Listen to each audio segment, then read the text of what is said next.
Hello everyone. जय जगन्नाथ समस्त को प्यारा सा गुड मॉर्निंग। आज हूँ श्रावण मासर शेष सोमवार। जेहेतु आज श्रावण मासर शेष सोमवार मु गाधे पाधे कि रेडी जाइए घर भी पूजा कर मो पाखे किसी बेसी किसी फूल नाला जहाँ भी था मुझे देकी रेडी हो जाइए मंदिर जावाई।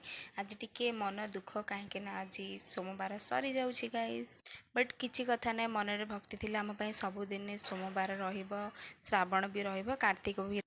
एठी आसी मो मंदिर में पहुँची जाइए किसी बेलपत्र फूलमाला मुझे मतलब मंदिर भितर को जाइए। जेहेतु मंदिर भितर वीडियो बनवा एत संभव नुहे मो बाहर गोटे कर्नर रे छिड़ाई वीडियो बनाऊँगी। आपण मैंने भी घर बसिकी भगवान आशीर्वाद नहीं जातु। आपण मान पाखे गोटे से कथाटे सेयार करार अच्छे कहीं महादेव मो कथा आज शुणी नहीं। बहुत दिन आशा मोर पूरण होती जोटा है मुनिका शाग खावा को मत बहुत इच्छा थी। आज लास्ट पाली सोमवार मत मिल जाइए। आपण मानक वीडियो भल लगुच जदि प्लीज़ वीडियो को लाइक चैनल को सब्सक्राइब करने को भूलें ना। मोर गोटे छोटिया रिक्वेस्ट। एठी मोर लंच रेडी जाइए। आपण मैंने देखिए भात डालमा शाग भजा बस एतिक आम लेंबू भी अच्छे आम लंका भी अच्छे। आपण मानक वीडियो भल लगे देखु लाइक करूँ। रही जय जगन्नाथ पुणी।